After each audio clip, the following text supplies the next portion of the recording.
안녕하세요. 주식 분석가 달수입니다. 금일은 엔화에 대해서 말씀드릴 건데요. 안전자산이었던 엔화가 경제 위기에 폭락하는 기이한 현상을 보이면서 안전자산인 공식이 깨지고 있는데요. 2023년 11월 27일 100엔당 874원으로 그동안 엔화는 국제금융시장에서 안전자산으로 대접받아 왔습니다. 자연재해나 금융위기, 전쟁 시기에는 안전자산인 엔화의 가치는 늘 올랐는데요. 엔화가 안전자산이 될 수 있었던 이유는 일본은 수출 강국이었기 때문입니다.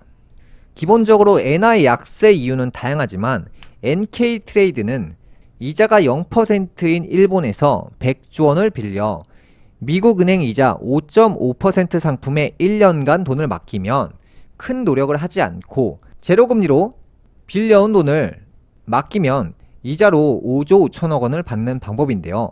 쉽게 말해 일본 은행에서 제로금리로 돈을 빌리고 달러로 환전해서 미국 내 예금이나 금융상품에 투자하는 방법입니다. 수출 강국이었던 일본의 안전자산 엔화 공식이 깨진 이유는 2008년 금융위기 이후 엔화는 1600원대로 N고였는데요. 일본산 물건 가격이 엔화로 인해서 엔화 급등으로 인해서 2배가 상승하게 되었고요.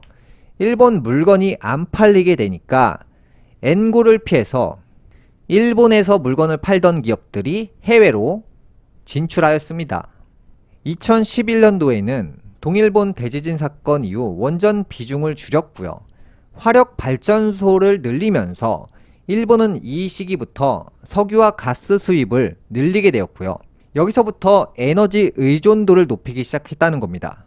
일본은 에너지 가격의 시세에 영향을 받는 나라가 되었고요. 국제 유가를 보시면 아시겠지만 변동폭이 굉장히 크고요. 일본의 엔화는 더 이상 안전자산이 될 수 없다는 겁니다. 그러니까 이제 국제 유가 파동에 흔들리는 나라가 일본이 되었고 일본이 사용하는 화폐가 엔화기 때문에 엔화는 안전자산이 될 수 없다는 얘기와도 같죠. 코로나가 만든 미국의 0.25% 금리는 엔화의 인기를 더욱 쉽게 만들었는데요. 기존에 엔화를 투자했던 투자자들이 미국으로 몰리게 되었고 코로나로 인해서 0.25% 금리로 금리 인하를 하게 되면서 전 세계에 있는 투자자들이 미국 달러를 저금리에 빌려 고금리인 다른 나라 자산에 투자하는 달러 캐리 트레이드 열풍이 불면서 엔화의 인기는 더욱 쉽게 만들었습니다. 지금부터 집중해서 보셔야 될 포인트가 엔캐리 트레이드인데요. 일본 경제 거품이 붕괴된 1990년 이후 초저금리 기조가 유지됨에 따라 일본의 일반 투자자들 사이에서 나름의 독특한 투자 방식이 유행하게 되었는데요.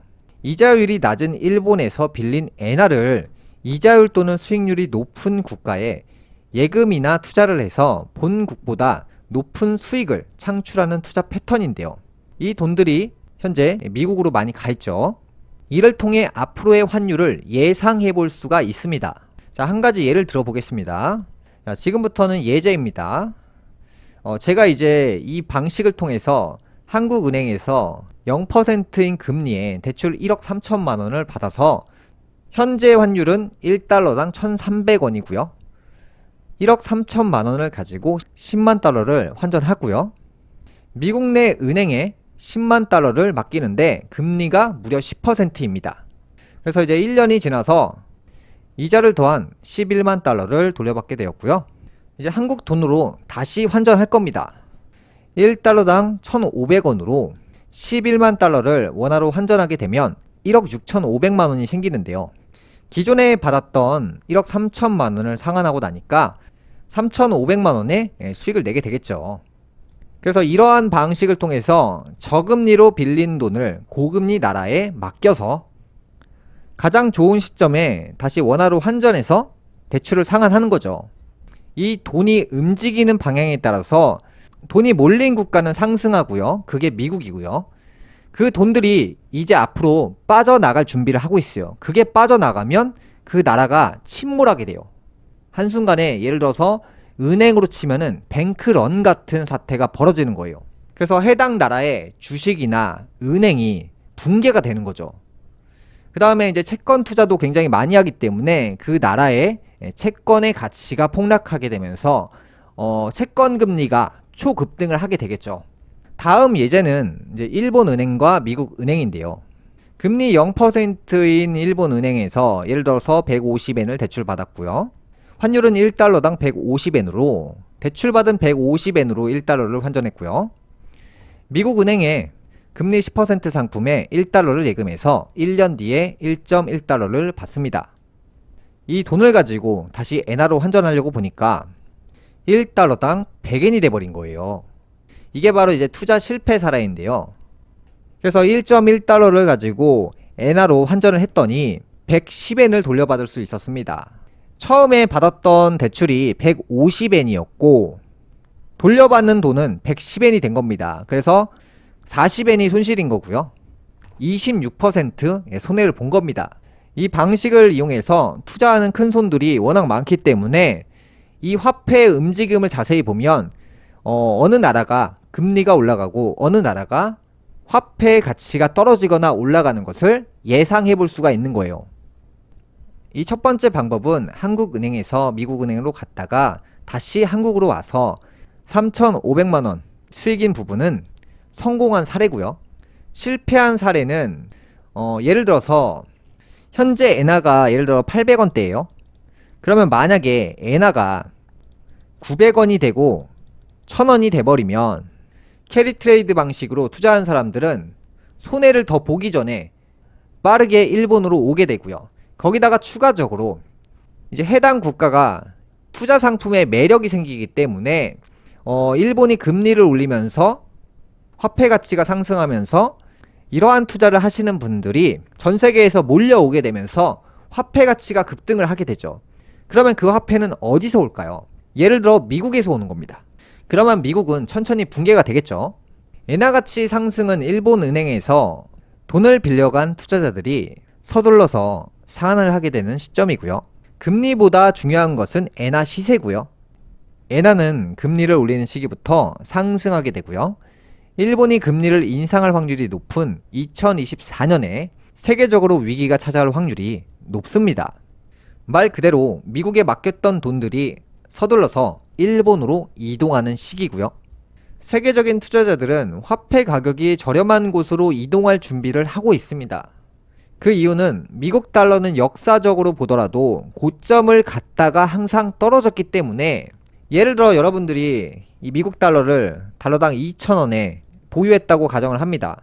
그러면 예를 들어 고점에 보유하고 있잖아요. 근데 이 달러가 뭐 3,000원을 가고 4,000원을 가고 계속 올라간다고 생각하시는 분들도 있겠지만 역사적으로 보더라도 항상 시세는 고점을 찍고 떨어졌습니다. 그러면 고점을 찍고 떨어질 때 달러를 들고 있는 사람은 없다는 거예요. 그게 뭐냐? 상대적으로 돈이 많은 사람일수록 달러를 다른 나라, 그러니까 저가 화폐로 환전해서 보관을 할 거란 말이죠. 그래서 이제 달러는 고점을 찍고 내리막을 탄다라고 이전부터 말씀드리고 있고요. 그래서 이 방송을 보시는 분들은 또 이렇게 생각하실 수도 있어요. 내일부터 떨어지냐, 모레부터 올라가냐, 뭐 약간 이런 식으로 너무 단기적으로 이 방송을 보시는 분들이 많은데요.